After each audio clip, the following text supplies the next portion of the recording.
Іран готовы супрацоўнічаць з Менскам для нейтралізацыі заходніх санкцыяў. Пра гэта заявіў прэзідэнт Ірану Масуд Пезешкіян падчас перамоваў з Александром Лукашэнкам у Менску. Ганаровы госць прыбыў у беларускую сталіцу з афіцыйным візітам. Як адзначыў Пезешкіян, Беларусь і Іран падтрымліваюць адно аднаго на міжнароднай арэне.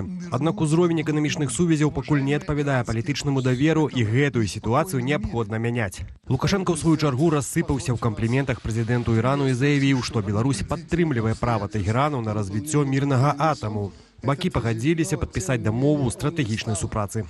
Мы готовы с вами сотрудничать по вопросам от обеспечения продовольствием вашей страны населения до военно-технического сотрудничества. Прэзідэнта Ірану сустракалі урачыста, хоць і даставілі яго ў Палац Незалежнасці на 20-гадовым, яшчэ дасанкцыйным Мерседесе. Падчас візіту Пезешкіяна ў Менск было падпісана яшчэ 13 камплектаў дакументаў. Владимир Месамед, Габрэйскі універсітэт у Єрусаліме, працаўнік і аўтар кнігі «Феномен Ірана-беларускіх дачыненняў». Вось такая моцная асоба і дасведчаная ў тэматыцы Ірану знаходзіцца з намі на відэасувязі. Вечар добры вам і вельмі рады, што вам атрымалася далучыцца до нашага эфіру. Добрый вечер. Добрый вечер. Спасибо, что вы пригласили в ваш уважаемый эфир вашей телепрограммы. Ну, давайте так. Калі будете мову беларускую не до конца разумець пытанне, то, калі ласка, кажыце пра гэта. Мы будем, можа, тады па-расейску.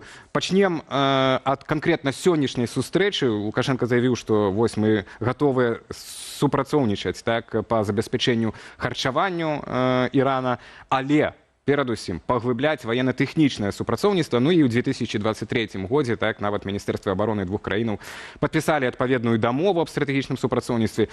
Што Беларусь можа прапанаваць у военно-тэхнічным супрацоўніцтве і ці гэта вось гаворка менавіта пра сумесную вытворчасць дронаў на заводзе ў Гомлі? Прынамсі пра гэта кажуць шматлікія назіральнікі. Ну, я думаю, во-первых, что сотрудничать можно по самым разным направлениям. Дело в том, что иранцы хотят, в общем, понимают сотрудничество как навязывание своей техники. То есть вот сейчас они считают, что очень удачно в мире идут дроны, поэтому, вы знаете, они построили очень такой серьезный завод в промышленной зоне Алабуга, это республика Татарстан. И там, в общем, недавно была информация, что иранцы даже недовольны, в принципе, тем, что они уже обогнали Иран в производстве этой техники, и они от Ирана совершенно не зависят. Но, по всей видимости, когда они завяжут вот подобный проект с Беларусью, они все же хотели бы, чтобы они могли как можно больше как бы сотрудничать и как можно больше держать его, в общем, в своем поле зрения. Но, видимо, техники, по которой они могут сотрудничать, наверное, очень много, в общем, и я не думаю, что они в открытой печати об этом будут говорить, но в любом случае это очень важно, потому что сотрудничество двух стран имеет уже, в общем, 30-летнюю историю. Оно переживало периоды очень больших подъемов. Особенно, я помню, это было связано, когда была заложена вот такая дорожная карта. Она была, вы помните, подписана в 2006 году, когда был у власти президент Ахмадинежад. Это был самый большой друг президента Лукашенко. В общем, они неоднократно совершали визиты. И, в общем, сейчас это все вроде бы возобновляется, потому что в течение какого-то времени был определенный спад, и спад причем связан и с цифрами, потому что, вы помните, сегодня называлась цифра $135 миллионов. В общем, это достаточно маленькая цифра, учитывая, что Беларусь, например, поставляет, экспортирует в Иран, скажем, большегрузные автомобили и так далее, серьезную технику, и поэтому, в общем, это мало. Но я помню, что вся история белорусско-иранских отношений, да. Так, я вось тады хацеў адразу даканіць, пакуль мы пры этой лічбе знаходзімся, 135 мільёнаў, ёсць яшчэ лічба 150 мільёнаў, ёсць яшчэ лічба 124 мільёны, але пры гэтым, ну вот сёння Арахчі казаў пра лічбу, не называў лічбу, ён просто сказаў, што это міністр замежных справаў Ірана, сказаў, што на 14% вырас тавараабарот, але наколькі мы можам верыць гэтым лічбам, таму што шматлікія таксама назіральнікі кажуць пра тое, тут эксперты SVA і іншага тут інстытута украінскага, пра тое, што вялікая частка тавараў закупаецца праз Расею. І Да. ось Во-первых, первая часть вашего вопроса, можно ли верить цифрам, я откровенно скажу нет. Потому что вся история ирано-белорусских отношений– это жонглирование цифрами. Ага. Потому что уже во время, я помню, приезда в 2006 году в Минск президента Ахмадинежада, они говорили, что они хотят через год нарастить примерно со 100 до 300 миллионов, а сейчас уже разговор идет о том, что и сам Лукашенко это сказал, что нам миллиард не предел, и нам не предел, собственно говоря, и 3 миллиарда. Поэтому цифры ни о чем не говорят, и важнее здесь, по всей видимости, политическая составляющая, что Иран согласен, и Белоруссия согласна сотрудничать друг с другом. И вопрос в том, что это политическая связь, которая, в общем, связана с тем, что у Ирана не так много стран, с которыми он может, тем более в Европе, сотрудничать. И, в общем, и у Беларуси тоже, она тоже, так сказать, находится под санкциями тоже. Поэтому это как бы нашли друг друга два одиночества. И вот в этом плане, как бы, они вот под этой политической составляющей, они попытаются развивать все это, хотя у Ирана сейчас очень мало возможностей развивать сотрудничество. Я не знаю, насколько оно будет серьезно, скажем, со стороны Беларуси, но, в общем, ни один из партнеров не обладает какими-то серьезными возможностями для развития сотрудничества. И важнее здесь как раз политическая составляющая. Видимо, сейчас еще это связано с тем, что Беларусь в последние дни пользуется, в общем, каким-то так сказать, положительным отношением к себе американского президента. И, может быть, это как раз нужно Ирану, потому что Иран пытается сейчас со всех сил пойти или на переговоры, и в любом случае решить вопрос ядерной проблемы. И здесь без помощи какой-то стороны, в данном случае без помощи Беларуси, которая может приложить свою возможность как бы комплементарного отношения к ней сейчас Америки, просто невозможно обойтись. Спадар Владимир, то бок атрымліваецца, што Лукашенко можа выступіць такім адвакатам Ірана у вачах Трампа? То бок вось гэты раманс дыпламатычны паміж Трампам і Лукашэнкам, які мы назіраем там за апошнія дні, гэта такая паслуга, якую таксама можна прадаць. Вось Лукашенко можа прадаць Ірану, таксама і гэта атрымліваецца.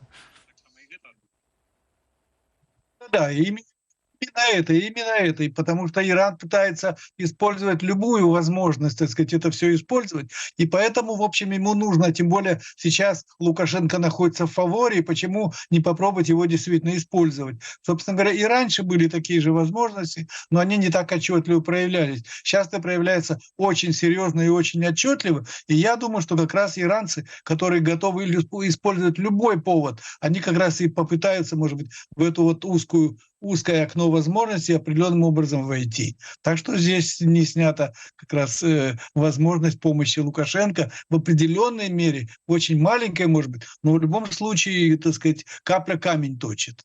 Слухайте, ну атрымліваецца, што Лукашенко знайшоў для сябе новы від тавару, вось акрамя палітвязняў, которымі ён гандлюе ўжо дзесяцігоддзямі, яшчэ вось тым, што ён вот на кароткай назе, то з Пуціным, то тут яшчэ і вот з Іранам, можа быць, это вот такі вот новы тавар у яго.